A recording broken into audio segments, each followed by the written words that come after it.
दोस्तों, स्वागत है आपका एक बार फिर से आपके अपने YouTube चैनल HBN क्लासेस में। जैसा कि आपको पता था कि आज हम पढ़ाने वाले हैं आपको पास्ट इंडेफिनिट टेंस। मैंने आपसे बताया था कि आपके 4 पार्ट्स मैंने ख़त्म कर दिए हैं: present indefinite tense, present continuous tense, present perfect tense and present perfect continuous tense.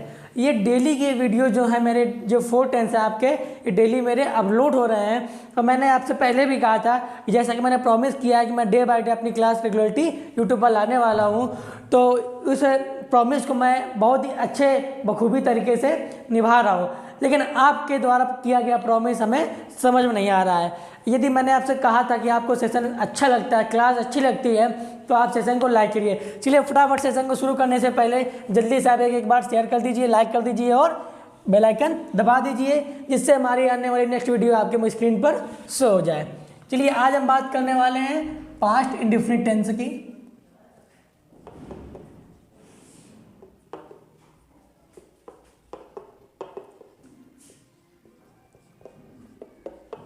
Past indefinite tense की। हेलो गाइस, तो अब बात करते हैं कि पास्ट इंडेफिनिट टेंस होता क्या है।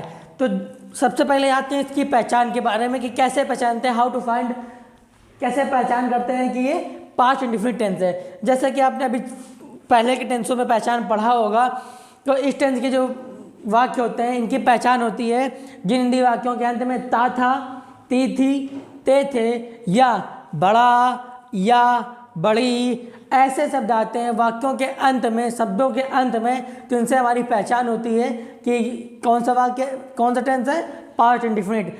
आइए पहचान लिख करके समझते हैं। पहचान: बड़ा या ई, ता था, ते थे और ती थे, ती थी। ये इस टाइप के शब्द हो गए आपके। जैसे किसी भी शब्द के अंदर बड़ा आ गया, या आ गया, बड़ी ई आ गई, ता था आ गया, ते थे आ गया, ती थी आ गया, इस टाइप के शब्द जो मिल जाएंगे आपको, तो आप आंख मूंद करके विश्वास कर लेना कि क्या है, पास्ट इंडेफिनिट टेंस। चलिए आइए आप बात करते हैं इसकी हेल्पिंग वर्ब में। हेल्पिंग वर्ब मतलब सहायक क्रिया। देखिए अब इसका सहायक क्रिया क्या होती है कि अफर्मेटिव के सेंटेंस में किसी भी टाइप की कोई हेल्पिंग वर्ब नहीं लगती है, अदरवाइज मेन वर्ब की सेकंड फॉर्म आती है। मेन वर्ब की सेकंड फॉर्म आती है। और मैं आपसे बार बार पहले ही कह चुका हूँ कि आप वर्ब की फॉर्म जरूर तैयार कर लीजिए, क्योंकि वर्ब की फॉर्म आना बहुत ही नेसेसरी है। First form, second form and third form. अब यहाँ पर अभी जो हमने प्रेजेंट परफेक्ट पढ़ करके निकले, वहाँ पर कौन सी फॉर्म आती थी, थर्ड फॉर्म। अब यहाँ पर कौन सी फॉर्म आने वाली है, सेकंड फॉर्म। तो आपको ये बहुत ही आवश्यक है कि आप पहले फर्स्टली आपको ये नोटिस करना है कि आपको वर्ब की फॉर्म अच्छे तरीके से आनी चाहिए, अदरवाइज आपको टेंस में प्रॉब्लम आएगी। जैसे अब यहाँ पर बात करते हैं वर्ब की सेकंड फॉर्म, ये समझ लेते हैं वर्ब की सेकंड फॉर्म। सेकंड फॉर्म बात करते हैं अफर्मेटिव सेंटेंस की।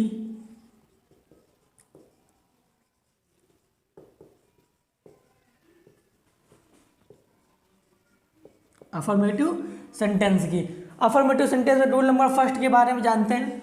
जैसा कि आप सभी जानते हैं कि एक वचन एंड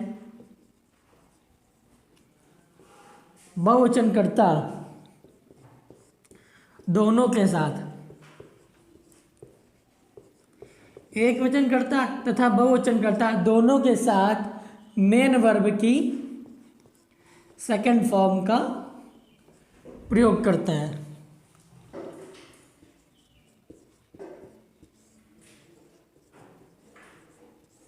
यह अफर्मेटिव का एक आपका छोटा सा और बहुत ही आसान सा रूल हो गया कि सब्जेक्ट हमारा चाहे सिंगुलर हो या सब्जेक्ट हमारा प्लूरल हो, आप दोनों केस में मेन वर्ब की सेकंड फॉर्म का यूज़ करेंगे। अदरवाइज आपको कोई भी यहाँ पर हेल्पिंग वर्ब नहीं लगानी है। कब? ओनली अफर्मेटिव सेंटेंस में। चलिए बात करते हैं अब आपके एग्जाम्पल के थ्रू समझते हैं। जैसे एक एग्जाम्पल यहाँ चिपकाते हैं। हमने अपना पाठ याद कर लिया है। हमने अपना पाठ याद कर लिया। अब देखिए यहाँ पर बड़ा या मिला, बड़ा या मिला। गुरुजी ने बताया था, क्या बताया था कि जिन शब्दों के अंत में बड़ा या ये मिल जाए तो किसकी पहचान हो जाएगी, पास्ट इंडेफिनिट टेंस की। तो अब सर जी ने बताया था कि पास्ट इंडेफिनिट में अफर्मेटिव टेंस की कोई भी सहायक क्रिया नहीं लगती है। क्या लगती है, मेन वर्ब की सेकंड फॉर्म लगती है। जब लगती है तो आ जाओ इस पर। हमने सब्जेक्ट क्या है, वी। अब क्या याद कर लिया, यहाँ पे कोई हेल्पिंग वर्ब तो है नहीं, तो क्या है कि मेन वर्ब। मेन वर्ब क्या होता है, याद करना। याद करना क्या होता है, लर्न। लर्न की सेकंड फॉर्म। वी लर्न, क्या कर लिया, अपना पाठ। We learn our lesson. हमने अपना पाठ याद कर लिया है। We learn our lesson. बहुत ही सिंपल सा तरीका है, बहुत ही आसान है, और आई होप आप लोगों को समझ में आ रहा होगा। तो आप इसके स्क्रीनशॉट ले सकते हैं या आप इसको लिख सकते हैं। मेरे हिसाब से सबको समझ में आ गया होगा। आगे चलें, आगे चलते हैं। अब इस पर एक एग्जांपल और चिपकाते हैं, तब आप लोगों को अफर्मेटिव में कोई प्रॉब्लम नहीं होगी। जैसे एग्जांपल समझते हैं,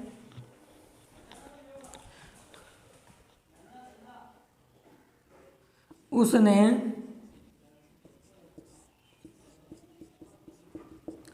अपने पिता को एक पत्र लिखा। उसने अपने पिता को एक पत्र लिखा। तो ये देखिए सब्जेक्ट हो गया, अफर्मेटिव सेंटेंस है, किसी भी टाइप की कोई भी हेल्पिंग वर्ब नहीं लगेगी। ही, अब लिखा, लिखने क्या होती है, राइट मीन्स होता है लिखना, second form wrote. He wrote, उसने लिखा, क्या लिखा, एक पत्र। आ लेटर, उसने लिखा, क्या लिखा, एक पत्र। किसको लिखा, अपने पिता को। Of his father. बहुत ही आसान तरीका है समझाने का। उसने अपने पिता को एक पत्र लिखा। He wrote a letter of his father. I hope यहाँ तक आप लोगों को समझ में आ गया होगा, कोई दिक्कत नहीं। यहाँ तक किसी की भी प्रकार को, किसी भी प्रकार की किसी को कोई दिक्कत हो तो बताइए। आगे चलें, आगे चलते हैं। अब बात करते हैं नेगेटिव सेंटेंस में। इसमें थोड़ा सा आपको याद करने की ज़रूरत है, या ऐसे समझ लीजिए कि थोड़ा सा समझने की ज़रूरत है। यदि आप थोड़ा सा समझते नहीं हैं यहाँ पर तो आपके लिए गलती हो जाएगी। जैसे अब बात करते हैं नेगेटिव सेंटेंस की।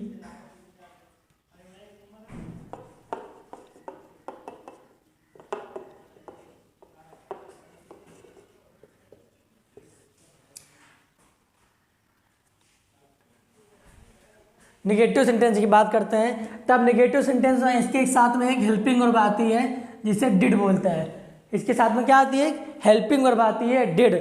जैसे इसका एक रूल समझ के चलते हैं, नकारात्मक वाक्यों में,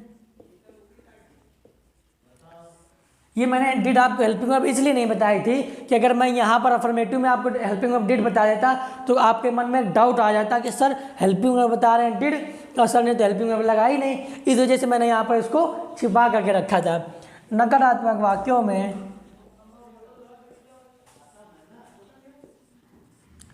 एक वचन या बहुवचन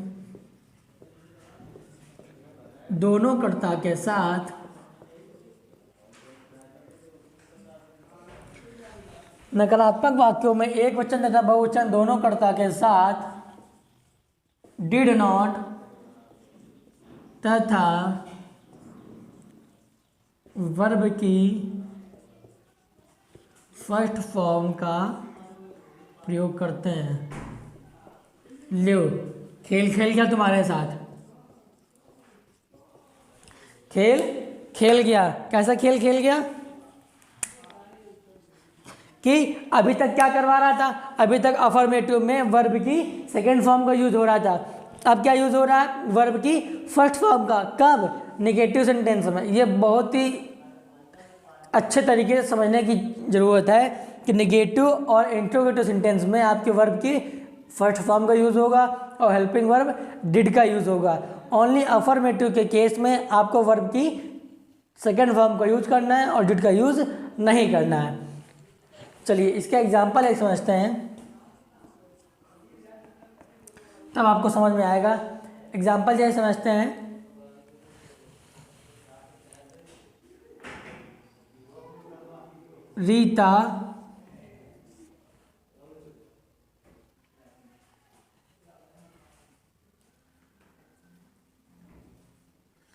रीता कानपुर जाती थी। सिंपल से नहीं जाती थी, ये लिख लिया, नहीं जाती थी। रीता कानपुर नहीं जाती थी। एकदम सिंपल से सरल हलवा हमने लिख दिया है कि रीता कानपुर नहीं जाती थी। तो रीता डिड नॉट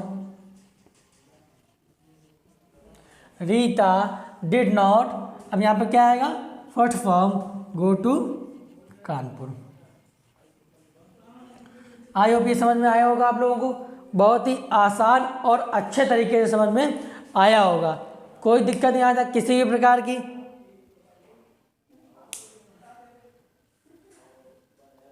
हो गया? आगे चलते हैं। अब बात करते हैं, जैसे चपरासी ने घंटी नहीं बजाई। चपरासी ने घंटी नहीं बजाई, तो the peon did not ring the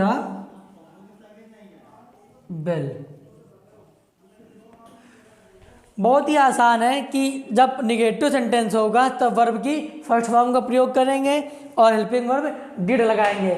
इसके बाद यदि जब अफर्मेटिव होगा तो वर्ब की फर्स्ट फॉर्म का सेकंड फॉर्म का प्रयोग करेंगे, हेल्पिंग वर्ब डिड नहीं लगाएंगे। वही हमने यहाँ पर कर दिया, और अदरवाइज दूसरा कोई तरीका नहीं है, और इससे आसान आप लोगों को मेरे हिसाब से कोई नहीं समझा पाएगा। तो बहुत ही आसान तरीका है समझने का। तो आई होप यहाँ तक आप लोग समझ गए होंगे। अब आगे बात करते हैं इंट्रोगेटिव सेंटेंस की। देखिए मैंने कल भी बताया था आपको कि मैं बार बार रूल्स के लिए ज़्यादा आप नहीं करूँगा कि आप हर बार रूल लिखिए ही, और एक बार मैंने लिखवा दिया था, आप उससे देख सकते हैं। और जो बच्चे मेरे पहली बार ये वीडियो देख रहे हैं तो डिस्क्रिप्शन बॉक्स में मेरे पुराने वीडियो जो हैं उनके लिंक पड़ी होगी, आप उससे देख सकते हैं। ये हमारा टेलीग्राम में चैनल है HBN क्लासेस का।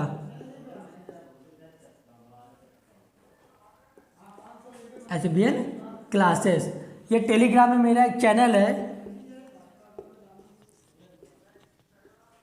टेलीग्राम। आप सर्च बॉक्स में जाएंगे, ऊपर सर्च करेंगे HBN क्लासेस, सारे कैपिटल्स हैं, उसमें मेरा चैनल आ जाएगा। आप उस पर विजिट कर सकते हैं, ज्वाइन हो सकते हैं, और जिससे मेरे चैनल की सारी लिंक आपको यूट्यूब की जितने भी वीडियोज़ हैं आपको उसमें अवेलेबल है, आप उससे जा करके देख सकते हैं। चलिए अब बात करते हैं इंट्रोगेटिव सेंटेंस की। इंट्रोगेटिव सेंटेंस 2 टाइप के होते हैं। एक पहला सेंटेंस ऐसा होता है जिसमें से प्रश्नवाचक शब्द जो होता है वाक्य के पहले आता है, उसकी स्टार्टिंग कहाँ से करते हैं? हेल्पिंग वर्ब से करते हैं। और एक ऐसा इंट्रोगेटिव सेंटेंस होता है जिसमें प्रश्नवाचक शब्द वाक्य के बीच में आता है, तो उसकी शुरुआत हम उसके प्रश्नवाचक शब्द से ही करते हैं। तो ये बात करते हैं इंट्रोगेटिव सेंटेंस की एग्जाम्पल के थ्रू। क्या तुम स्कूल गए? क्या तुम स्कूल गए? क्वेश्चन मार्क ये जरूर लगाइएगा। तो अब देखिए सबसे पहले प्रश्नवाचक शब्द वाक्य शुरुआत में आ गया, कहाँ से स्टार्टिंग करेंगे? हेल्पिंग वर्ब से। Did you go to school.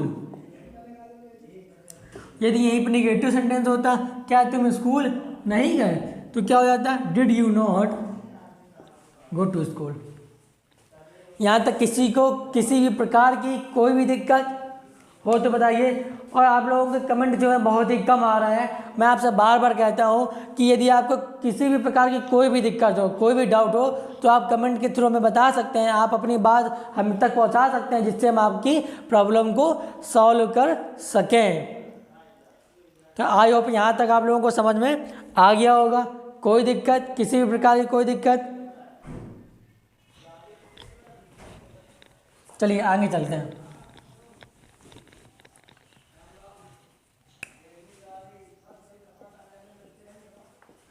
तुम्हारे घर कल कौन आया? तुम्हारे घर कल कौन आया? तो प्रश्नवाचक शब्द वाक्य के बीच में आ गया है। कहाँ से शुरुआत करेंगे प्रश्नवाचक शब्द की? अंग्रेजी से। हु डिड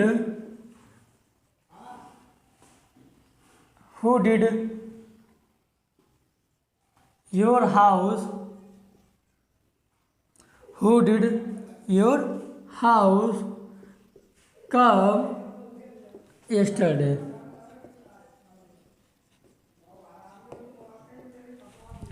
तुम्हारे घर एक साथ में था, तुमने एक साथ में कर दिया। हु डिड योर हाउस कम, तुम्हारे घर कौन आया कब? कल। तो who did your house come yesterday। I hope यहाँ तक आप लोग को अच्छे समझ में आया होगा। आप इसको लिख सकते हैं या इसकी स्क्रीनशॉट ले सकते हैं, कोई दिक्कत? या इसको एक तरीका ये भी है कि अब मेन वर्ब है यहाँ पे आया, तो इसको क्या कर सकते हैं, एक का दूसरा तरीका ये है कि हु डिड कम, ये कर सकते हैं। कौन आया, कौन आया, हु डिड कम, ये आ गया। अब क्या हुआ, तुम्हारे घर, तो who did come your house, who did come your house कब? कल। तो यस्टरडे। आपके दोनों तरीका सही है, इसको भी आप कर सकते हो और इसको भी कर सकते हो। हु डिड कम, कौन आया, योर हाउस, तुम्हारे घर कब? कल। एक ये हो गया कि who did your house come yesterday. Any problem, कौनो समस्या, कौनो प्रॉब्लम हो तो बताओ, नहीं है? आगे चले, लास्ट एग्जाम्पल के थ्रू से आपको समझाने का प्रयास करते हैं और आई होप आप लोगों को समझ में आया होगा। क्या तुम्हारे मामा कल यहाँ आए? क्या तुम्हारे मामा कल यहाँ आए, ये समझते हैं। तो अब यहाँ स्टार्टिंग कहाँ से करेंगे, हेल्पिंग वर्ब से। डिड, अब तुम्हारे मामा, अब यहाँ भी ऐसे कर सकते हैं, did your maternal uncle, did your maternal uncle come here yesterday? क्या तुम्हारे मामा कल यहाँ आए? Did your maternal uncle come here yesterday? यहाँ तक किसी भी प्रकार की कोई भी दिक्कत आप लोगों को? तो आज आपका फाइनली पास्ट इंडेफिनिट खत्म हो चुका है। मैंने अफर्मेटिव बताया, निगेटिव बताया और इंट्रोगेटिव के दोनों डबल टाइप बताए, जिसमें प्रश्नवाचक शब्द एक बार बीच में आता है और एक बार पहले आता है। तो साथियों, हम आपसे एक बार केवल यही उम्मीद रखते हैं कि आप सेशन को ज़्यादा से ज़्यादा शेयर करें और हमारा चैनल उन सभी बंदों तक पहुंचाइए जिसकी इनको सख्त ज़्यादा ज़रूरत है, और हमारा चैनल सब्सक्राइब करके आप उसको शेयर करें और लाइक करें। तो फाइनली आज हमने आपको पास्ट इंडेफिनिट के बारे में अच्छे तरीके से समझाने का प्रयास किया और आई होप आप लोगों को समझ में आया होगा। चलिए कल मिलते हैं, कल के नेक्स्ट क्लास पे पास्ट कॉन्टिन्यूस को लेकर के। तो आप यहाँ तक की अपनी तैयारी पकड़ मजबूत बनाए रखिए और पिछला रिवीजन करते जाइए। कल लेकर के आते हैं आपके लिए पास्ट कॉन्टिन्यूस। आज के लिए इतना ही।